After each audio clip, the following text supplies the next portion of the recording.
Vamos a continuar, hermanos, con nuestra clase que estamos viendo el tema las 70 semanas de Daniel. Estamos haciendo el análisis literal del texto. Vamos a seguir utilizando las mismas hojas de la semana pasada. Si las trajeron, espero que las hayan traído. Si no, pues consigan una hoja para escribir. ¿Cuántos siguieron ahí avanzándole? Escribiendo algún comentario, algo sobre el texto. Les puse el texto completo. Les puse ahí todo el capítulo porque es necesario que veamos el contexto, ¿verdad? El tema se concentra en los versos 24 al 27. Daniel 9, 24 al 27. Pero el contexto es, en este caso, todo el capítulo. El contexto que se llama inmediato. Está el contexto anterior, a lo que es antes, lo que sigue después. Y otro contexto que también se maneja es el contexto remoto. El contexto remoto son los pasajes de las Escrituras que, aunque se encuentren en otras partes de la misma edad, pero hablen del mismo tema. ¿Cuál sería un ejemplo de un contexto remoto del texto que estamos ahorita estudiando? Daniel 9, 24 al 27. Un ejemplo de contexto remoto.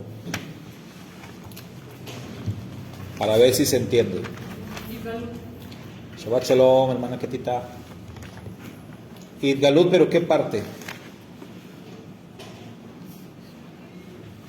A ver. O sea, otra vez, el contexto remoto es algún texto, en este caso no de Daniel, sino de otro libro de las Escrituras, pero que nos hable, que esté conectado, que esté relacionado, es decir, una referencia del texto de Daniel 9, 24 al 27. 12. Apocalipsis 12. Por lo de que el dragón se va en contra de... No, porque si ustedes ven Daniel 9, 24 y 27, o sea, ¿de qué está hablando? O sea, habla de las 70 semanas, ¿sí? Habla de... Si les digo, pues ya... Les digo, bueno, les digo. Les voy a decir lo que dice y ya ustedes buscan la cita. Y cuando veáis en el lugar santo la abominación desoladora de la que habló el profeta Daniel, el que le entienda, dice. El antimashiach. Entonces, Su Majestad Yeshua habló de eso, ¿verdad?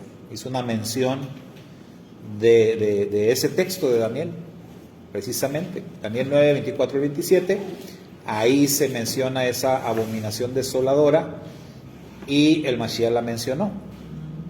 Cuando vean la abominación desoladora, eso, digamos, esas palabras del Mashiach son una especie de puente que conecta entonces el texto de Daniel 9 con lo que Yeshua está hablando en Mateo 24.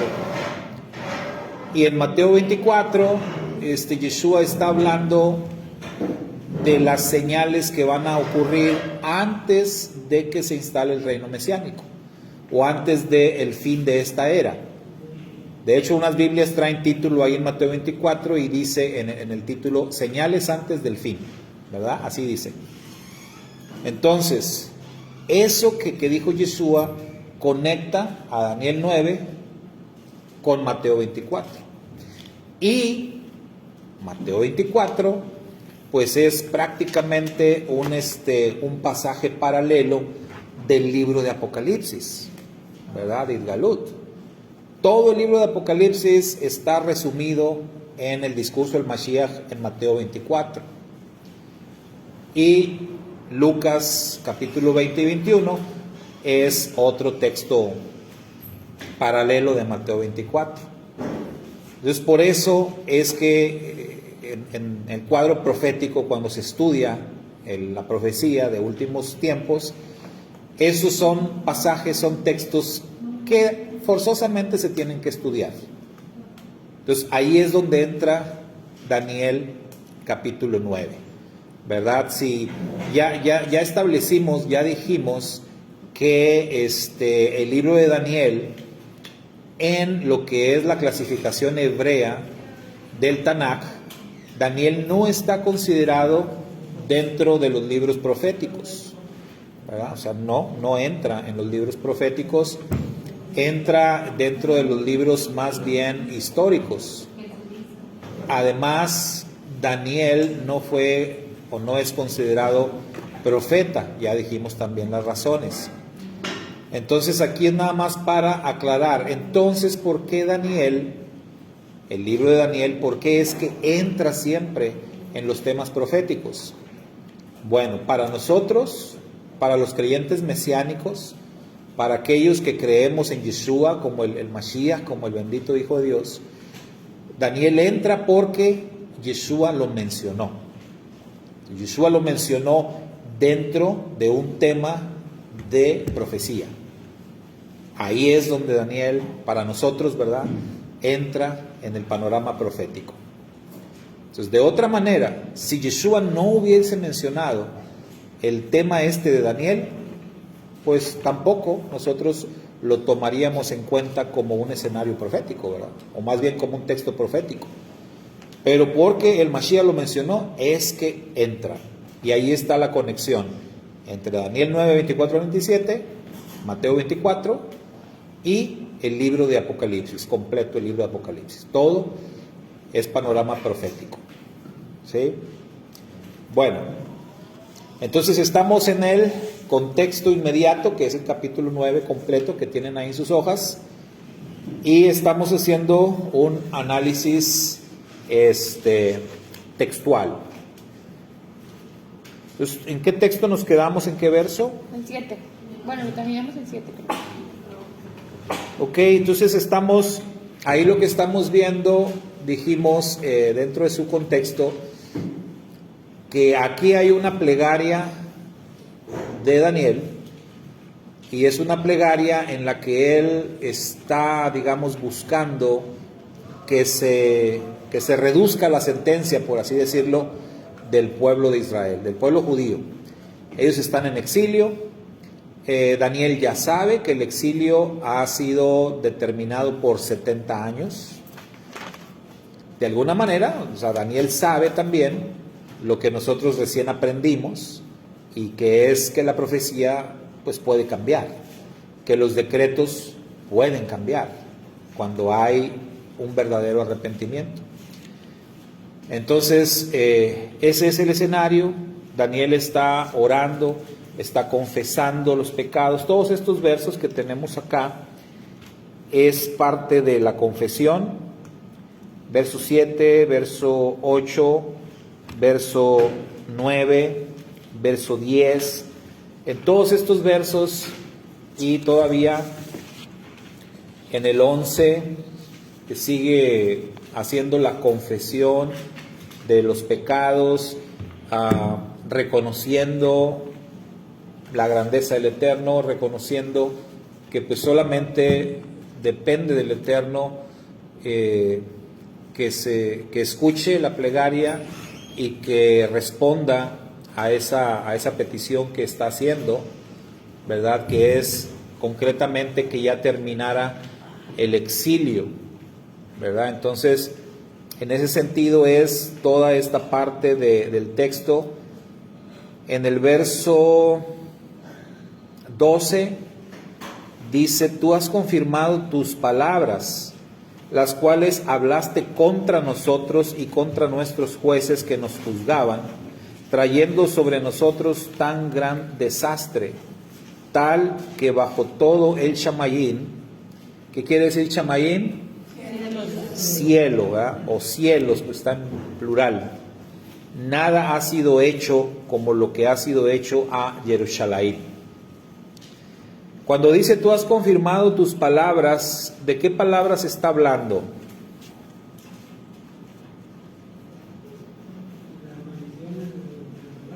De las maldiciones de la Torá, ¿verdad? Incluso ahí, verso siguiente, dice, como está escrito en la Torá de Moshe, todo este desastre cayó sobre nosotros. Entonces, las maldiciones, el Eterno les había advertido al pueblo, si ustedes oyen mi voz y guardan las palabras de mi pacto, ustedes van a ser mi especial tesoro entre todas las naciones de la tierra.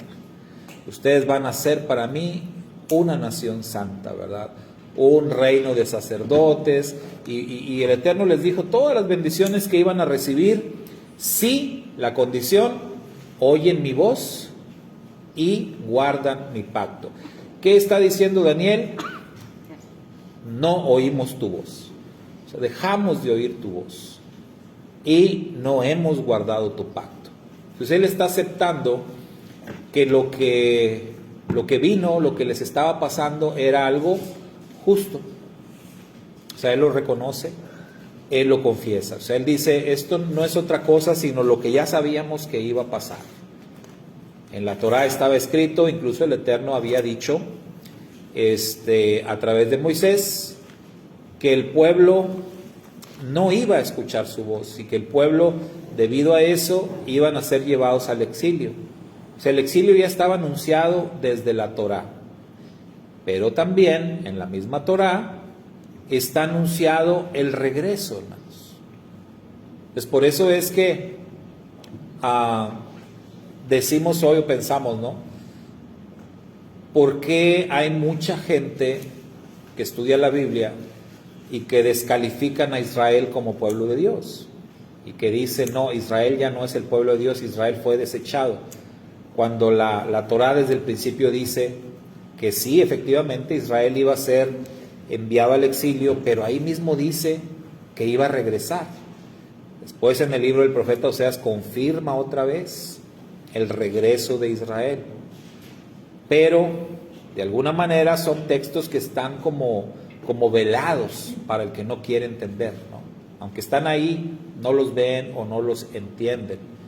Pero la Torá dice claramente que el pueblo iba a regresar. Y yo creo que Daniel entendía eso, veía eso, y él se está tomando de esa parte, ¿no? De esa promesa. Entonces él dice, aunque estamos en el exilio, aunque estamos bajo sentencia, bajo juicio, castigo, bien merecido, pero Daniel echa mano de la misericordia del Eterno, porque él echa mano de eso y echa mano de la profecía que habla de que Israel iba a regresar del exilio. Entonces por eso es que se atreve a hacer esta petición, ¿verdad?, al Eterno, de que nuevamente ellos puedan regresar. Los siguientes versos sigue hablando acerca de los juicios que vinieron a sus vidas del pueblo judío. Posteriormente, bueno, sigue Daniel haciendo su plegaria, reconociendo al Eterno, verso 15, como quien los liberó de Egipto con mano poderosa, con esto adquiriendo esplendor para su nombre Kadosh, como es el caso hoy. Nosotros pecamos, hemos transgredido. Verso 16, oh Hashem, tú Sedaká, ¿qué es Sedaká? Justicia. Justicia está por encima de todo. O sea, reconociendo que la justicia se tiene que cumplir. Por favor, que toda tu ira y furia se vuelva de tu ciudad, Jerusalén, aún tu monte Kadosh, porque es debido a nuestros pecados y a nuestras iniquidades, y aquellos de nuestros padres que Jerusalén y tu pueblo se han hecho objeto de escarnio entre todos alrededor de nosotros. Ahora, oh Eloheinu, ¿qué quiere decir Eloheinu? Dios nuestro. Dios nuestro, ¿verdad? Acuérdense. Einu es plural, Dios nuestro. Shema, escucha nuestras oraciones y las súplicas de tu siervo. Causa que tu rostro resplandezca sobre tu desolado lugar Kadosh por Hashem mismo. Cuando vemos la fuerza de la plegaria, ¿no? El conocimiento que tenía Daniel, los recursos que tenía para orar, para elevar plegaria, para, pues de alguna manera, se va a escuchar mal, se va a escuchar como algo pretencioso esto, pero finalmente es un recurso y es una forma de ejercer presión en el Eterno. Y digo, se escucha mal porque sabemos, no es posible esto, ¿no? Pero esto forma parte de lo que el Salmo 51 llama un corazón contrito y humillado. Es un corazón contrito y humillado, está desesperado, y en su desesperación echa mano de todos los recursos a su alcance. Entonces Daniel en esta plegaria nos enseña a echar mano de todos los recursos. Entonces él sí confiesa, se humilla, reconoce, pero también exalta al Eterno, también se toma de sus promesas, y también de alguna manera hace presión, ¿no? Como diciendo, Padre, tú no nos puedes fallar, mira, tú prometiste. Y esto es algo que Moisés también lo hacía en su momento. ¿Se acuerdan de alguna ocasión que Moisés como que le puso presión al Eterno? Sí, por decirlo así, ¿verdad? Al pueblo, él le dijo, piensa en lo que van a decir los demás, Exacto. para qué lo sacaste de Egipto, Sí. qué clase de Dios, cómo vas a quedar, y así, algo así. Ajá. Entonces estaba presión. Y eso lo hace alguien que está desesperado, ¿no? Y, Señor, pero ¿cómo? O sea, ¿qué van a decir las naciones? O sea, ¿les vas a dar la razón? No, mira. Entonces es muy interesante esa parte, ¿no? De cómo algunos siervos ejercían cierta presión. Pero más interesante siempre va a ser la respuesta del Eterno. O sea, cómo el Eterno responde a esas plegarias de algunos siervos que en su momento lo hicieron, como Moisés, como Abraham incluso, en el caso de Sodoma y Gomorra. También Abraham ejerció cierta presión, ¿verdad? Y fue incluso muy audaz, muy atrevido, muy insistente, porque una y otra vez insistió, bueno, quizás no hay 50, quizás 45, Señor, pero... y así, ¿verdad? Se fue. Entonces, aprendemos a través de estas plegarias que cuando estamos en un nivel de desesperación, el Eterno acepta, ¿no? Acepta, y digo acepta porque si no, no hubieran quedado registro de todas estas cosas. Y acepta que seamos un poquito atrevidos e incluso al grado de querer ejercer cierta presión sobre el Eterno. Y es lo que también Daniel está haciendo aquí, ¿verdad? Lo que ya algunos habían hecho en el pasado. Entonces ahí él sigue hablando al Eterno, pidiendo que escuche sus oraciones, súplicas. El verso 18, mi Elohim, inclina tu oído. También llama mucho la atención cómo él habla en plural, luego habla en singular. Lo vuelve a hablar en plural, vuelve a hablar en singular. Entonces esta parte de la plegaria también es muy interesante y nos recuerda que el tema de la redención es tanto a nivel personal como a nivel colectivo. El día del Yom Kippur, recordemos que el día Yom Kippur, el nombre correcto es Yom HaKippurim, que es día de las expiaciones en plural. O sea, el Yom HaKippurim es un día de perdón nacional. el día que se decreta un perdón para toda la nación. Entonces la redención es tanto personal como también nacional. Entonces la redención completa es, por eso dijo el Mashiach que es necesario que se complete el número de los que han de ser redimidos. Porque aunque tú ya hayas alcanzado la redención a nivel personal, la redención plena o total no va a ser posible sino hasta que sea una redención nacional, que se complete el número de todos los salvados. Entonces aquí en la plegaria de Daniel vemos nosotros este aspecto también. Por eso es que él está elevando su plegaria y habla a título personal, pero luego habla por la nación entera, ¿verdad? Incluyéndose él. Y luego vuelve a hablar a título personal y luego vuelve a hablar otra vez en nombre de toda la nación. Entonces vemos ahí, decíamos ahorita el término Eloheinu, Dios nuestro, pero luego vemos Elohim, Elohim mío. Entonces habla en singular también. Vemos entonces en su plegaria, él sigue insistiendo. ¿Qué es lo que está pidiendo? Pues está pidiendo perdón. Verso 19, oh Hashem, Shema, escucha. Oh Hashem, perdona. Oh Hashem, presta atención y no demores la acción. Por amor a ti mismo, oh mi Elohim, porque tu ciudad y tu pueblo es llamado por tu nombre. Esta es una parte de las plegarias que se hacen en Yom Kippur, ¿verdad? De aquí de Daniel 9. Y bueno, aquí ya llegamos a la parte a partir del verso 20 en donde va a venir la respuesta, ¿verdad? Va a venir la respuesta a la plegaria de Daniel. Verso 20 dice: mientras yo estaba hablando, orando, confesando mis pecados y los pecados de mi pueblo, vean otra vez cómo pasa de lo singular a lo plural,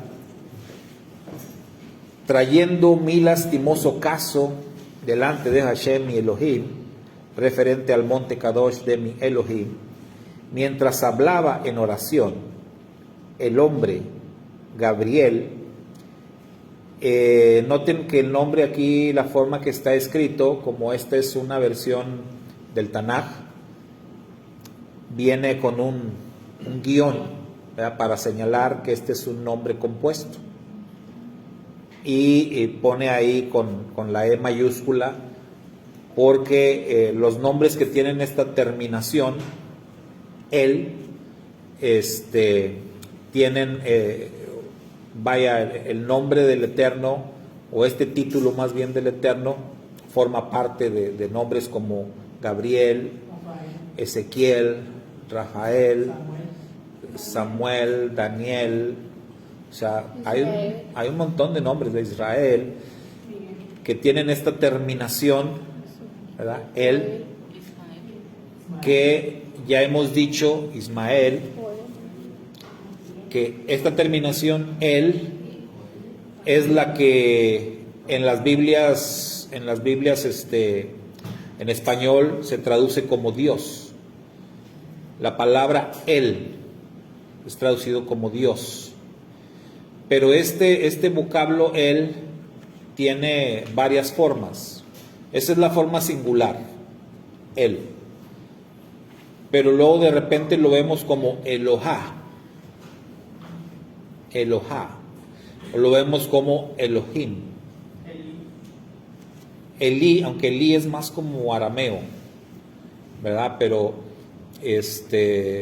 o no, hebreo también se usa Elí, que es como mi, es el posesivo, él, mi Dios, ¿verdad? Entonces son variantes de este título. Entonces ya hemos dicho que la palabra él, el significado de él es poder, o sea, sí, literalmente poder, o es poderoso. ¿sí? Es así literal, es lo que significa. Entonces, por eso hay versiones modernas que ahora traducen, por ejemplo, Génesis 1:1. En el principio creó el poderoso los cielos y la tierra. Y todas las veces que otras versiones usan Dios, ahora las versiones modernas usan el poderoso. Pero la verdad es que, la traducción siempre se va a complicar, o sea, nunca va a ser exacta. Porque la palabra, el vocablo el, sí quiere decir poderoso, pero en el caso ya de Elohim, que se utiliza muchas veces, en plural, ¿verdad?, en el hebreo, pues no vas a traducir como los poderosos. La forma hebrea es poderes. Elohim es literalmente poderes. El singular, poder. El plural, poderes. Pero se entiende el término el o Elohim, se entiende como un juez. Cuando lo explican a los sabios judíos, dicen que este vocablo se utiliza para hablar de alguien que es un juez. Cuando este término o este título se refiere al Eterno, entonces se entiende que el Eterno es el juez supremo. El juez supremo, que hay textos que se refieren a él así como el juez de toda la tierra. Porque hay este vocablo, ya hemos dicho que no es exclusivo del Eterno. El término el o el término Elohim se le atribuye también a personas. Está escrito incluso que el Eterno se refirió al pueblo de Israel diciéndoles: ustedes son dioses, ustedes son Elohim. ¿Sí? Entonces, en ese sentido, pues, al ser parte del pueblo elegido, somos dioses. No porque estemos tomando el lugar del Eterno, no como algo idolátrico, sino porque el Eterno mismo lo dijo. O sea, entendiendo lo que significa eso. Y ya hemos explicado también que ese término en las Escrituras se usa para referirse a cualquier persona o a cualquier entidad que tenga poder, que tenga majestad, que tenga dominio, que tenga autoridad. Cualquier persona o entidad que ejerza estas cosas es un Elohim. Entonces, visto así, hemos dicho que el Satán mismo es Elohim. Entonces, por eso es muy importante siempre el contexto. O sea, en las Sagradas Escrituras, si nosotros la leemos en hebreo, y si vemos el término Elohim, no siempre se está refiriendo al Eterno. A veces se va a referir a personas o algún rey, algún ángel incluso. Cuando dice que fue el primer Elohim. Ahí estábamos un ejemplo, Nimrod. Nimrod, la Reina Valera traduce como poderoso ahí, ¿verdad? Las versiones en español, ¿cómo tratan de solucionar eso? Utilizando palabras diferentes. O, por ejemplo, las traducciones que usan la palabra Dios, ¿cómo solucionan ese asunto? Le ponen minúscula y dicen ya, ahí ya está la diferencia, ¿no? Si dice Dios con mayúscula, es Dios el Eterno. Si dice Dios con minúscula, pues es un ídolo o otra cosa, ¿no? Y ahí pues ya medio lo arreglan. Pero pues no toda la gente sabe. Pues por eso es importante entender, tener claro lo que significan estos títulos. Entonces, de hecho, el Eterno también le dijo a Moisés que Moisés iba a ser Elohim. para Aarón. Tú vas a ser Elohim para él. Y así se lo dijo, ¿verdad? Literalmente. Entonces, hoy en día el término Dios ha sido satanizado, sobre todo por grupos judío-mesiánicos extremistas. Se oye feo, ¿verdad? Pero pues sí, son extremistas que han satanizado estos términos y que toman un texto por ahí de la Escritura, pero pues es un solo texto, y lo utilizan para justificar el no utilizar el nombre o ese título de Dios, porque dicen es que es pagano, ¿verdad? Dios viene de Zeus, una deidad pagana, y entonces pues no quieren utilizar el término Dios. Deus, sí, en portugués es Deus. Y entonces, para evitarlo, pues luego hasta cuando se escribe, ¿verdad? Lo escriben con un guión, ponen una S, o D-OS, ¿verdad? Y algunas personas pues ni siquiera lo quieren nombrar, ¿verdad? O sea, no dicen, yo no digo Dios, no digo Señor tampoco, porque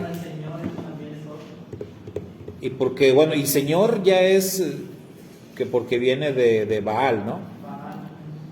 Pero en hebreo el término Baal pues es pues es Señor, pero es como el Señor de la casa, ¿verdad? Como el dueño, como el don famoso, ¿no? El don viene de Adón, del hebreo Adón. Y en España fue que se empezó a utilizar, porque recordemos, en España habitaron muchísimos judíos, un asentamiento judío muy grande, y de ahí es que viene el don, que hasta la fecha en nuestro idioma se utiliza.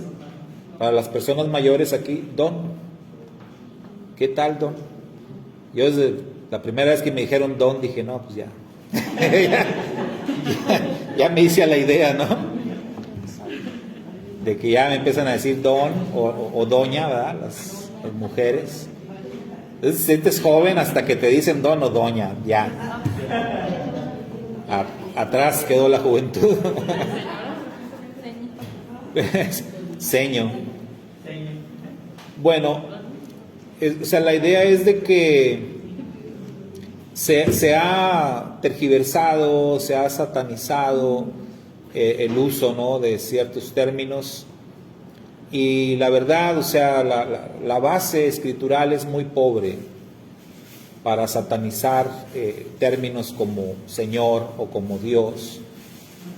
Y la verdad es que si pretendemos hablarle a personas que no conocen absolutamente nada de raíces hebreas, y utilizamos hebraísmos para hablarles, pues no nos van a entender. Entonces, para efectos de compartir el mensaje, es necesario, ¿verdad?, utilizar los términos que la mayoría de la gente conoce. Entonces, esa es la realidad. Bueno, entonces seguimos acá en donde el nombre del ángel, el hombre, en esta versión dice el hombre, ¿verdad?, es llamado Gabriel. Entonces ahí la terminación hace énfasis en este término. Ahora, ¿qué significa el nombre de Gabriel? O sea, así ya completo, ¿no? Porque esta parte de Gabri viene del hebreo Gibor. Gibor, Geburá. Sí, o sea, es la misma raíz. Gibor, Geburá, Gabri. Es una forma de la fuerza. Es que sí es la misma raíz. Gimel, Bet y Resh. Se escribe igual, ¿verdad? O sea, entonces, Él es mi fuerza. Él, ¿verdad? El poderoso es mi fuerza. Es que también, ahorita que estoy revisando rápido, cuando menciona el hombre, es que también Gabriel significa hombre de Dios. Bueno, algunos lo utilizan así. Sí, pero en sí la raíz es fuerza. Es que dice Y que por. también puede ser de Gebe, que es desde lo mismo, que es como héroe o fuerte o poderoso. Es el sustantivo, me imagino. Sí. Gebe. Y este Gabriel lo conocemos por el Brit Hadashah, ¿verdad? Por el Nuevo Testamento, porque es el mensajero, ¿verdad? Que viene a traer primero con Zacarías, le aparece ahí en el templo,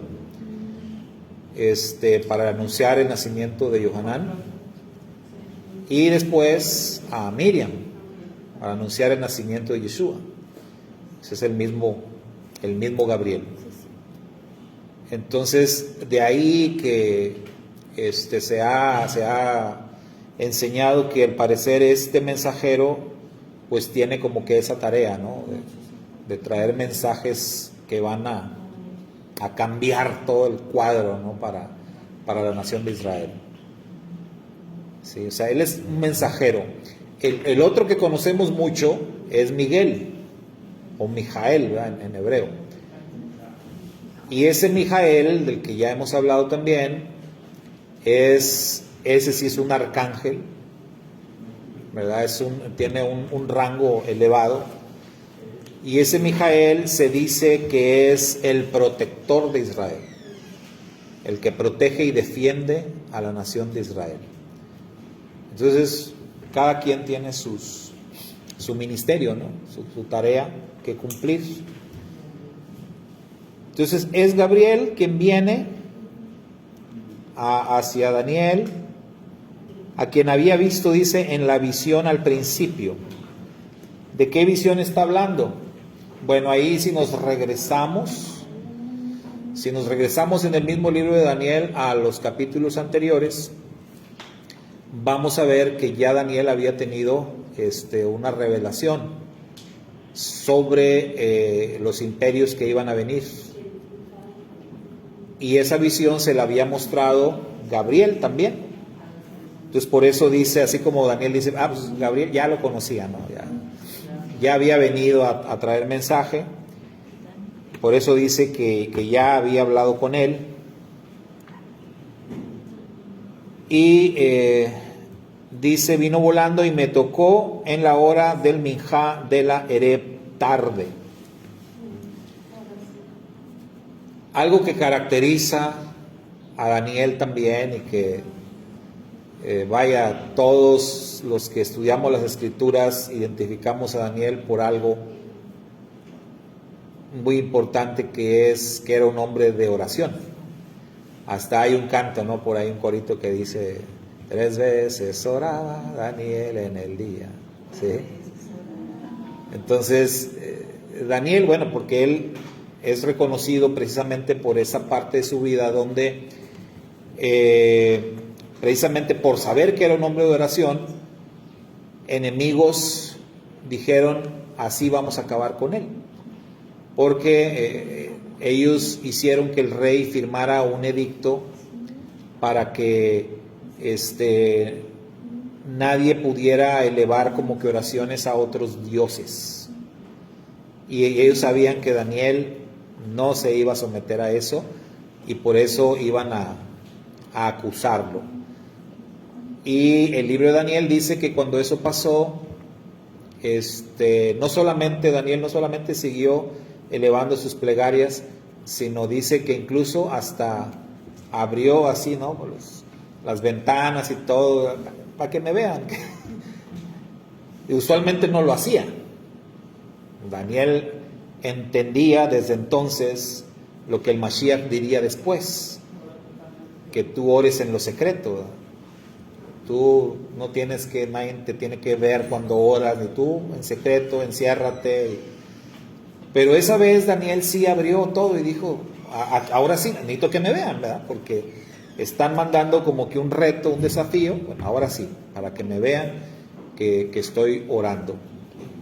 Y algo importante acá es esta versión que es hebrea, traduce o menciona directamente la palabra minjá. ¿Cómo dicen las versiones por ahí en español? Ahí, en el verso 21. Al final del verso 21.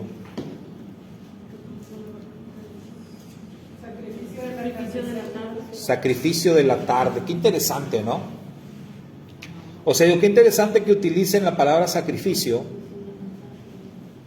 porque no había templo en ese momento. Entonces, ¿cuál sacrificio?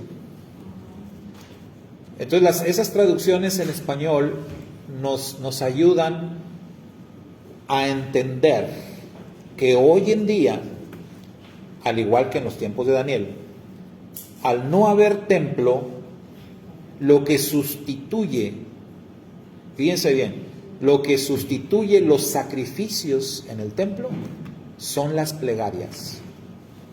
Eso es lo que sustituye. Entonces, nosotros vamos a aprender, bueno, hemos aprendido que los sacrificios diarios, que creo se van a mencionar en esta parashá próxima, los sacrificios diarios que se llevaban a cabo en el Mizcán por la mañana y por la tarde, al no haber templo, son sustituidos por las plegarias. Entonces, el hecho de que el Tanaj enfatice que Daniel oraba 3 veces al día, está enfatizando los sacrificios. Y es lo que en el judaísmo le llaman el Saharit, la oración de la mañana, el Minjá, la oración de la tarde, y el Arbit, que es la oración de la noche, o sea, ya cuando te vas a dormir. Y de ahí también la confesión del Shema, 3 veces al día, porque también es una mitzvah, es un mandamiento. Y estas palabras que yo te mando hoy, dijo el Eterno, las vas a repetir. Que dijo: cuando estés, cuando te acuestes, cuando te levantes y cuando andes por el camino. Eso son 3 veces que uno tiene que repetir el Shema. Por eso todo creyente en el Dios de Israel, todo creyente que está en una relación de pacto, debemos declarar el Shema. Por lo menos 3 veces al día. Por lo menos, como una regla. Lo podemos declarar todo el tiempo y las veces que quieras, pero por lo menos al levantarte. Entonces, en automático, no sé cuántos de ustedes lo hagan, pero debe de ser ya algo en automático, que al despertar, despiertes y te vas enderezando y ya estás, Shema Israel Adonai, ¿no? Que a veces todavía ni despiertas bien y ya estás, porque ya es algo, ya es un hábito. Ya es un hábito. Y yo siempre es algo que les digo, y se los he dicho a varios de ustedes, el tema de las plegarias tiene que ser una disciplina para que se convierta en un hábito. Si tú no haces de los rezos una disciplina, nunca va a ser un hábito en tu vida. Pero si tú te disciplinas a levantarte en la mañana y en algún momento de la mañana agarrar tu libro de rezos y hacer tu shaharit, hacer tu plegaria, y en la tarde en algún punto hacer tu plegaria de la tarde, y cuando te acuestes hacer tu plegaria de la noche, cada una, ¿verdad?, acompañada con el Shema. Cuando tú lo haces de una manera disciplinada, en algún momento se te va a hacer hábito, porque así es como funciona. ¿Por qué muchos de nosotros batallamos con el tema de la oración? Porque no somos disciplinados. Necesitamos disciplinarnos. ¿Qué entendemos por disciplina en ese aspecto? Hacerlo de una manera obligada. Eso es, obligado. Es que no me nace, es que no me gusta, es que usted hágalo. Usted tiene que hacerlo. agarre su librito y haga su oración, haga su rezo. Y así en algún momento vas a pasar, sin darte cuenta, de la disciplina al hábito. Y ya, lo vas a hacer así en automático. Es más, hasta les va a pasar seguramente que a veces dormidos, y a lo mejor les ha pasado, que están dormidos y están soñando algo y de repente, y ahí entre sueños están con el Shema, algún rezo o algo lo están diciendo, a veces despiertas y estás hablando, y estás ¿con qué?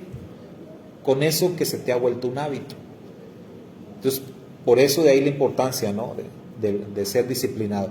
Daniel se nos dice que él llevaba a cabo los 3 sacrificios, o sea, las 3 plegarias. Por eso quise llamar la atención en esa parte que dice en el sacrificio de la tarde. Y vea que son las versiones tradicionales, ¿no? Como Reina Valera y otras que traducen sacrificio. ¿Cómo dijiste que se llaman de la noche? Arbit. De la noche es el arbit. Y el arbit es más cortito, ¿verdad? El rezo. Fíjese, hasta en eso son considerados los sabios, ¿no? Que ya anden cansado, ya vas a dormir, chiquita la oración, ¿no? Pero el Shema, ahí, antes de dormir. Muy bien, entonces, justamente es importante el ver que Gabriel vino mientras Daniel está orando, mientras está en la plegaria de la tarde. Me instruyó, dice, y habló conmigo y dijo: he venido ahora, Daniel, para capacitarte a entender esta visión claramente. ¿Cómo dicen las otras versiones? Para iluminar tu entendimiento. Iluminar tu entendimiento. ¿Otra? Darte sabiduría, muy bien. Para capacitarte a entender esta visión claramente. Entonces vean cómo de entrada Gabriel ya nos hace ver que esto que él le va a decir a Daniel no era tan simple. O sea, no iba a ser así como tan sencillo de entender. O sea, él dice: mira, yo fui enviado, vine desde allá, desde arriba, para traerte iluminación, sabiduría, para capacitarte, para ayudarte a entender. Porque así como que esto que te voy a revelar o esto que te voy a decir no es tan sencillo. Entonces, para darnos cuenta, ¿no? Estamos nosotros acá tratando de entender algo que no es tan sencillo. Porque si Daniel lo entendió, que yo creo que sí lo entendió, pues no nos lo dejó escrito. No nos lo dejó ahí explicado. Qué bueno que Daniel hubiese sido así como el Mashiach, ¿no? Cuando dijo la parábola del sembrador y que todos se quedaron así como, ¿Qué se trata? Y el Mashiach luego a sus discípulos: vengan, les voy a decir el misterio de la parábola. Entonces, qué padre hubiese sido que Daniel hubiera dejado por escrito lo que él entendió. El asunto es que no lo dejó. Entonces aquí estamos nosotros tratando de entender, tratando de iluminarnos, ¿no? Sin Gabriel. Pero bueno, tenemos el Espíritu del Eterno. Pero qué tal que el Espíritu del Eterno no quiere que entendamos sino hasta que llegue el tiempo, porque luego así pasa, ¿verdad? Con la profecía. Entonces bueno, ahí está. Él viene a capacitarlo, a traer iluminación, sabiduría. Y vean lo que viene después. Hermana Ketita dice, en mi Biblia dice: entiende Ben Adam. Se entiende hijo de hombre. Bueno, el verso 23, vea: al principio de tu súplica la palabra fue dada, y he venido a decir lo que es, porque tú eres grandemente amado. Por lo tanto, escucha esta respuesta y entiende la visión. Entonces ahí me llama la atención que dice al principio de tu súplica. O sea, cuando tú empezaste a orar, pues eso es una respuesta muy rápida, ¿no? Porque cuando empezó a orar, pues todavía ni exponía su caso. Porque él empezó la plegaria con confesión y todo esto. Pero Gabriel dice, desde que empezaste, yo recibí la instrucción. Ándale, ve a llevarle a Daniel el mensaje. Y le dice que la razón es porque tú eres grandemente amado, dice aquí. Otras dicen muy amado. Entonces, ¿cómo entendemos eso? O sea, el Eterno ama más a unos que otros. ¿O cómo la ven?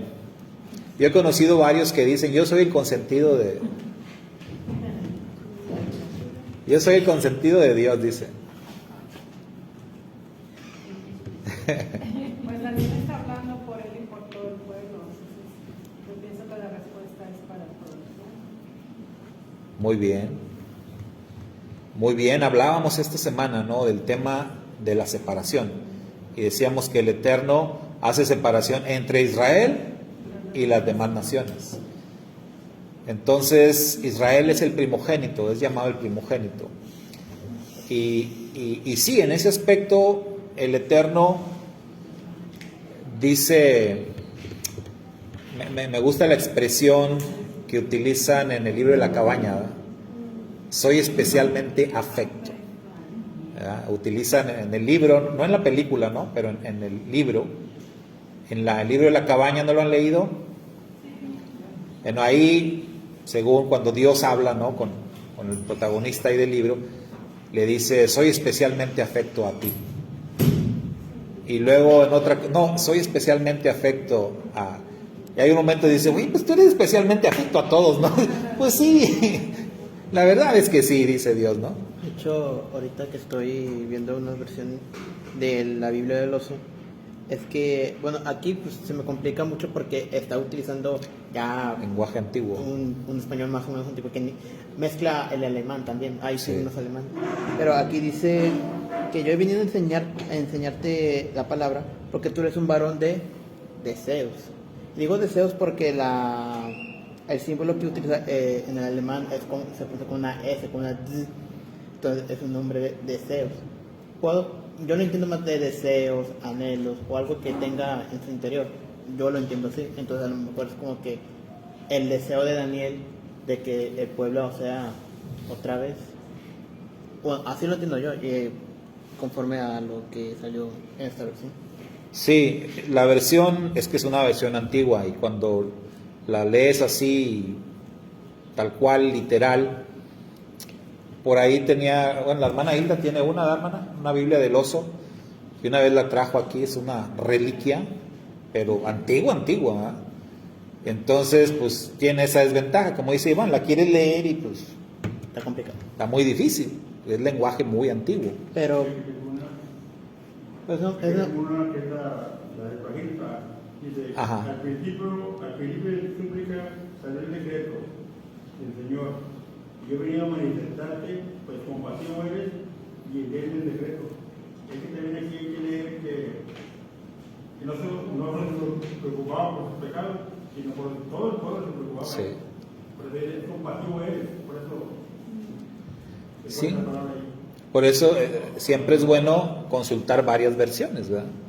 O sea, la Septuaginta es pero esa es Septuaginta en español. O sea, es una traducción de la Septuaginta original, porque la Septuaginta original está en griego, ¿verdad? Está en griego. Y la Reina Valera 1500, ¿qué es? 69 o 1509, ¿no? 1569. En mi caso es 1569. Ok. Creo que hay una 1509, pues está peor, más antigua todavía. Entonces, esas versiones se hicieron de la Septuaginta, ¿verdad? Pero bueno, sí resulta un poquito complicado poder entenderlas. Pero básicamente ahí es el tema de que Daniel es muy amado, o se hace una distinción con él porque tiene ciertas características. Allá la Septuaginta dice muy compasivo, porque él está mostrando ciertas virtudes que en su momento mostró también Moisés, ¿verdad? Que es el identificarme con el pueblo, lo que hoy algunos grupos llaman ponerte en la brecha, ¿verdad? ¿Han escuchado esa expresión? Entonces, eso es como ser compasivo. Te pones en la brecha, como que tú agarras la necesidad de otro o tomas la culpa de otro sobre ti. Entonces, y eso no cualquiera lo hace.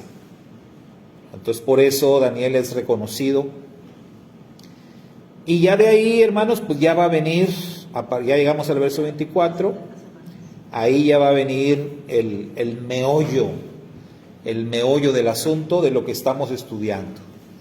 Pero ese ya lo vamos a dejar para la próxima clase, para concluir el análisis literal. Y ahí sí nos vamos a entretener más, ¿verdad? Porque ya a partir del verso 24 al 27, vamos a hacer nosotros un análisis literal, viendo cómo es que lo entienden estas palabras o este texto el pueblo judío. Porque ya hemos visto cómo lo entienden y lo explican en el cristianismo, en las diferentes posturas que hay. Vamos a ver que en el judaísmo también hay más de una postura. Entonces vamos a ver cómo es que ellos lo explican. Pero en la forma literal. Sí, desde una perspectiva literal.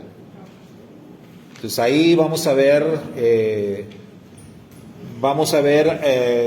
aspectos, literalmente algo que tiene que ver con el tiempo. O sea, al decir 70 semanas, ¿de cuánto tiempo estamos hablando? Al decir Daniel, o dividir las 70 semanas en 7 semanas, 62 semanas y una semana, pues, ¿qué significa eso? Literalmente, ¿por qué la dividió de esa manera? Entonces, en el cristianismo se explica de una forma, pero el pueblo judío lo entiende de una forma diferente. ¿Por qué lo entienden diferente? Porque literalmente dice algo diferente. O sea, ahí es donde vamos a ver más marcada la diferencia entre las versiones tradicionales y una versión hebraica, ¿verdad? Pero bueno, eso ya lo vemos la próxima semana, si el Eterno lo permite. Mientras tanto, bueno, saludos. Sirley, pido de favor de sus oraciones por Alisa. Empezó a vomitar y parte del vómito se le fue a un lado del pulmón, como que le quiso dar un ataque epiléptico. Es una bebé de 2 años. Alisa. Bueno, hermanos, oremos rápidamente por Alisa, una bebecita de 2 añitos. Nos dice la hermana Sirle, pide oración. Se le fue vómito para el pulmón.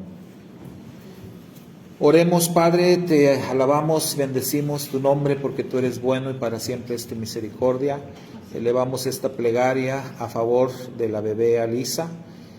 Clamamos a ti, suplicando refugio Shelemá para la bebé, que tú obres conforme a tu gran poder y a tu gran misericordia, trayendo alivio, Padre eterno, extrayendo todo eso de su pulmón, Padre, conforme a tu gran poder, te rogamos limpies y purifiques sus pulmoncitos, Padre, que quede totalmente libre de ese problema, que pueda traer sanidad completa, Padre eterno, al cuerpo de Alisa.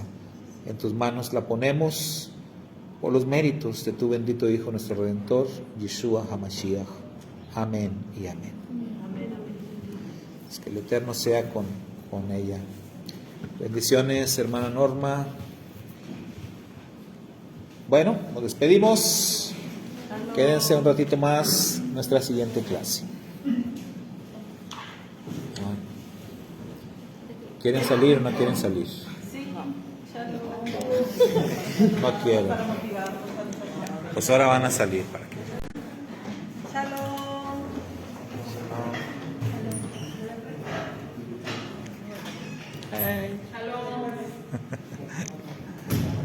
Nos vamos.